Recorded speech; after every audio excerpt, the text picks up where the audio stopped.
ആ മുഖങ്ങൾ ഇപ്പോൾ രാഹുൽ ഗാന്ധി ആവുമ്പോൾ ആ മുഖത്തിന് വലിയ വ്യത്യാസം വന്നു.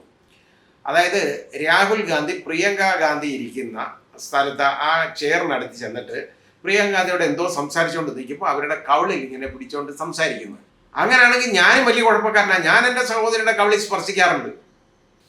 ശ്രീ രാഹുൽ ഗാന്ധി, നമ്മുടെ ഇന്ത്യയിലെ പ്രതിപക്ഷ നേതാവ്, അദ്ദേഹത്തിനെ കുറിച്ച് എന്തോ ഒരു അലിഗേഷൻ പറഞ്ഞ് എന്തിനാ പറഞ്ഞതെന്ന് അറിഞ്ഞൂടാ, അദ്ദേഹത്തെ ഒരുപാട് ശാസിക്കുകയും ശകാരിക്കുകയും ചെയ്തതായിട്ട് സ്പീക്കർ ചെയ്തതായിട്ടുള്ള വാർത്തകൾ മാധ്യമങ്ങളിൽ നിന്ന് കാണുന്നു.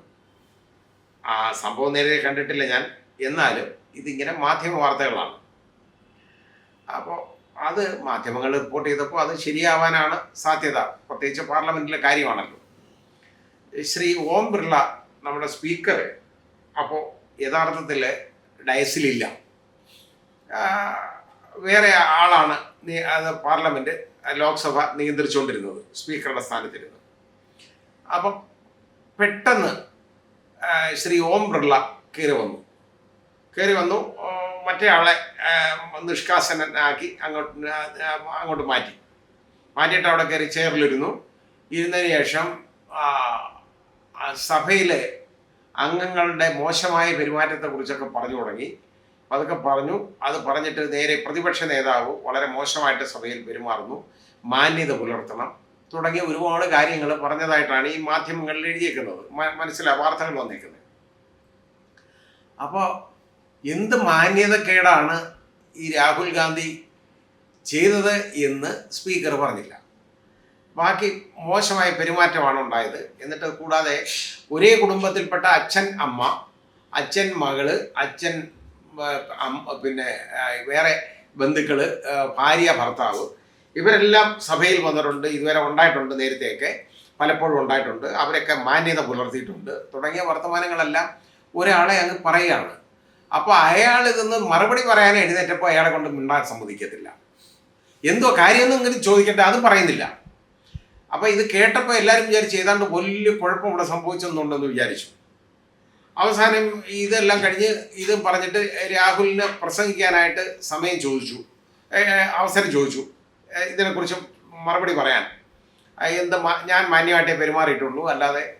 പക്ഷേ അത് പറയാനുള്ള അവസരം കൊടുത്തില്ല, സമ്മതിച്ചില്ല. എന്നിട്ട് ഇറങ്ങി അങ്ങ് പോയി. അവസാനം പിന്നെ കോൺഗ്രസ് നേതാക്കളൊക്കെ കൂടെ അദ്ദേഹത്തിൻ്റെ പുറകെ പോയി അദ്ദേഹത്തിൻ്റെ ചേംബറിൽ പോയി കണ്ടെന്ന് വാർത്ത കാണുന്നതാണ്. കണ്ടു കഴിഞ്ഞപ്പോൾ എന്താണ് കാര്യമെന്ന് പറയുന്നില്ല. മര്യാദ കെട്ട പെരുമാറ്റം അവിടെ നടത്തി, അങ്ങനെ നടത്തി, ഇങ്ങനെ നടത്തി, എന്നെ കൊണ്ട് കൂടുതൽ പറയിപ്പിക്കണ്ട എന്നുള്ള രീതിയിലൊക്കെ ഏതാണ്ടൊക്കെ പറഞ്ഞതായിട്ട് പറയുന്നു. അവരത് അതിൻ്റെ പ്രതിഷേധമൊക്കെ അറിയിച്ചിട്ട് അവരിങ്ങ് മടങ്ങിപ്പോരുന്നു. കാരണം അവർക്ക് മനസ്സിലായില്ല എന്തുവന്ന്. ഇത് ഒരു രഹസ്യമായ സ്ഥലത്ത് വെച്ച് നടക്കുന്ന കാര്യങ്ങളൊന്നും അല്ല, പാർലമെൻറ്റിനകത്താണ്, അതായത് ലോക്സഭയ്ക്ക് അകത്ത് വെച്ച് നടന്നേക്കുന്ന കാര്യമാണ്.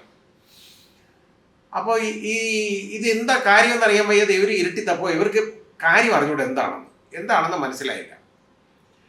അപ്പോഴാണ് ഇദ്ദേഹത്തിൻ്റെ മറുപടി, അതായത് ശ്രീ ഓം ബിർളയുടെ മറുപടി എന്നുള്ള നിലയ്ക്ക് അദ്ദേഹത്തിന് വേണ്ടിയാണ്, എന്നാൽ അദ്ദേഹത്തിന് വേണ്ടിയാണെന്നൊന്നും പറയാതെ BJP നേതാക്കൾ ഇതിൻ്റെ ചിത്രങ്ങൾ പുറത്തുവിട്ടു.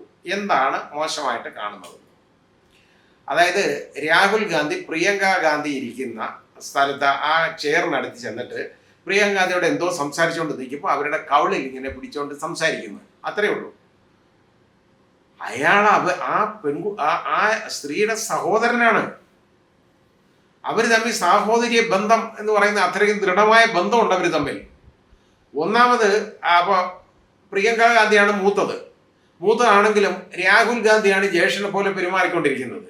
ഇനി ഇളയതാന്നിരിക്കട്ടെ, അവർ തമ്മിലുള്ള ഒരു വാത്സല്യമല്ലേ, ഇതൊരു സഹോദരനും സഹോദരിയും തമ്മിലുള്ള കാര്യമല്ലേ. അത് ആണുങ്ങളും പെണ്ണുങ്ങളും അടുത്തടുത്തിരിക്കാറല്ലേ ലോക്സഭയിൽ. ആണെങ്കിൽ എന്തുകൊണ്ടാണ് ഇതിനെക്കുറിച്ച് ഇങ്ങനെ പറയാത്തത്? എനിക്ക് മനസ്സിലായില്ലത്. കാരണം ഇത് അവരുടെ വളരെ ചെറുനാളിൽ തന്നെ അച്ഛൻ അവർക്ക് കൊല്ലപ്പെട്ടു. അത് നമ്മുടെ ഇന്ത്യക്ക് വേണ്ടി കൊല്ലപ്പെട്ടതാണ്, അല്ല വേറെ ആർക്കും വേണ്ടിയല്ല. കൊല്ലപ്പെട്ടു. അതിനു മുമ്പ് അവരുടെ അമ്മുമ്മ കൊല്ലപ്പെട്ടു, അതും ഇന്ത്യക്ക് വേണ്ടിയാണ്. അപ്പോൾ ഇതെല്ലാം കഴിഞ്ഞ് ഉള്ളത് ഇവർക്ക് വേറെ ആരുമില്ല. അവർ അത്രത്തോളം ഏകോദര സഹോദരങ്ങളാണ്. അവരൊന്നിച്ചു വളർന്നു. അവരത്രത്തോളം തമ്മിലുള്ള ബന്ധം അത്രത്തോളം ഉണ്ട്. ഇപ്പോൾ പ്രിയങ്കയുടെ ഇലക്ഷൻ ക്യാമ്പയിനിങ്ങനൊക്കെ ആണെന്നെങ്കിലും പബ്ലിക്കിലല്ലേ അവരൊന്നിച്ചു വരുന്നു. അവർ ചിലപ്പോൾ തോളയിലൊക്കെ കൈയിട്ടുകൊണ്ടിരിക്കുക. അത് പിള്ളേരല്ലേ അവർ, കാരണം ആ രീതിയിലുള്ള ബന്ധമാണ് അവർ തമ്മിൽ. എൻ്റെ സഹോദരിമാരുടെ ദേഹത്ത് ഞാൻ തൊടാറുണ്ട് ഇതുപോലുള്ള കാര്യത്തിൽ. എൻ്റെ അവരെ മുഖത്തൊക്കെ വേഗം പിടിക്കാറുണ്ട്, ഒരു കുഴപ്പമില്ല. ഇത് മുഖത്ത് കവിളിലല്ല പിടിച്ചോളൂ, അല്ലാതെ വേറെ ഒന്നും വേറെ കുഴപ്പമൊന്നും കാണിച്ചില്ലല്ലോ. അത് ഒളിച്ചു വെച്ചല്ലോ, പരസ്യമായിട്ടല്ലേ. അത് സഹോദരനല്ല, പ്രിയങ്കയുടെ സഹോദരനല്ല രാഹുൽ എന്നുണ്ടെങ്കിൽ അത് പ്രശ്നമാണ്. പക്ഷെ ഇത് സഹോദരനാണ്, അവർ ഒരുമിച്ച് താമസിക്കുന്നവരാണ്, ഒന്നിച്ച് കളിച്ചു വളർന്നവരാണ്. അപ്പോൾ ആ രീതിയിൽ പോകുന്നു. അത് സഭയുടെ മാന്യതയ്ക്ക് എങ്ങനെ കളങ്കമാവും എന്നുള്ളത് എനിക്ക് മനസ്സിലാവുന്നില്ല. ഇനി എനിക്ക് വിവരമില്ലാത്തതുകൊണ്ടായിരിക്കാം എനിക്ക് അത് മനസ്സിലാവുന്നില്ല. ഇതിനി ബി ജെ പിക്കാരിങ്ങനാണോ എനിക്കറിയില്ല. ബി ജെ പിക്കാർ, ഞാൻ ഒന്ന് ചോദിക്കട്ടെ, നിങ്ങൾ ബി ജെ പി പെട്ട ഈ സുഹൃത്തുക്കൾ, നിങ്ങൾ നിങ്ങളുടെ സഹോദരിയെ എടുത്ത് ഇതുപോലെ വളരെ ദൂരെ അകലം പാലിച്ച് നിൽക്കുമോ? ഒന്നുമില്ലല്ലോ. നിങ്ങൾ അവരുടെ അടുത്ത് അവരുടെ ഒന്ന് എന്തെങ്കിലും ഉണ്ടെങ്കിൽ അവരെ ഒന്ന് ചേർത്ത് പിടിക്കത്തില്ലേ, അവർക്കൊരു ബുദ്ധിമുട്ടുണ്ടെങ്കിൽ? അല്ലെങ്കിൽ അവരുടെ അടുത്ത് സംസാരിക്കാൻ പോയി. ഇതിപ്പോൾ പാർലമെന്റാണ് എന്ന് കണ്ടതുകൊണ്ട് മാത്രം സഹോദരനും സഹോദരിയും അങ്ങനെ അല്ലാതായി മാറത്തില്ലല്ലോ. അപ്പോൾ ഇത് എന്നൊക്കെ പറയുന്നത് ഒരാളെ അധിക്ഷേപിക്കുന്നതിൻ്റെ അങ്ങേയറ്റമായിട്ടാണ് ഇത് സാമാന്യ ജനങ്ങൾക്ക് മനസ്സിലാവുന്നത്. ഒരു സഹോദരൻ്റെ സഹോദരിക്കും പോലും പരസ്പരം ഇതേപോലെ പെരുമാറാൻ പറ്റുന്നില്ലെങ്കിൽ ഈ നാട് എങ്ങോട്ട് പോയിക്കൊണ്ടിരിക്കുന്നു? ഇതാണോ നമ്മുടെ സംസ്കാരം? അപ്പോൾ ഒരു പുരുഷനും സ്ത്രീയും അവർ കൈ കൊടുക്കുന്നെന്നിരിക്കട്ടെ, കൈ കൊടുക്കാറില്ലേ? കൈ കൊടുക്കുമല്ലോ. അപ്പോൾ അങ്ങനെ കൊടുത്താൽ മാന്യതയ്ക്ക് കളങ്കം പറ്റി എന്ന് പറയുന്നതാണോ നമ്മുടെ മാന്യത? എനിക്കറിയില്ല. അപ്പോൾ നമ്മുടെ സംസ്കാരമൊന്നും മാന്യത എന്നൊക്കെ പറയുന്നതിന് ഒരുപാട് മുഖങ്ങളുണ്ട്. ആ മുഖങ്ങൾ ഇപ്പോൾ രാഹുൽ ഗാന്ധി ആവുമ്പോൾ ആ മുഖത്തിന് വലിയ വ്യത്യാസം വന്നു. പാടില്ല, രാഹുൽ പ്രിയങ്കയോട് സംസാരിക്കാൻ പാടില്ല എന്നുള്ളതാണ് ഈ കാഴ്ചപ്പാട്.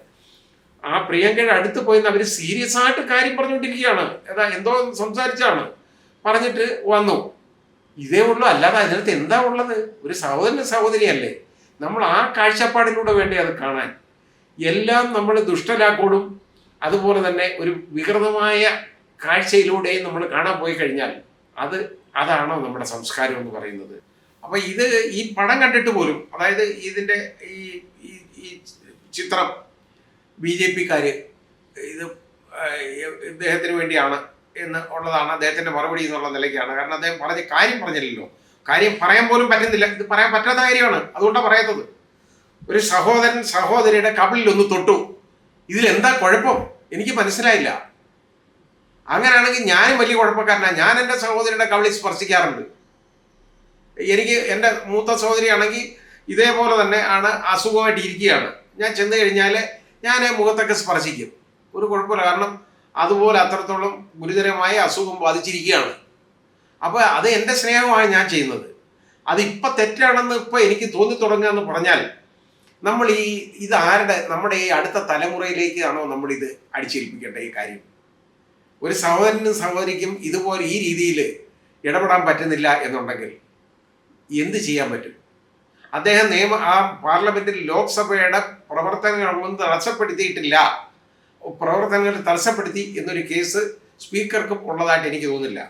ഹൗസിന്റെ മാന്യതയ്ക്ക് കളങ്കം ചാർത്തി എന്നുള്ളതാണ്. ഇതിലെന്താണ് മാന്യത കുറവ് എന്നുള്ളത് എനിക്കറിയില്ല.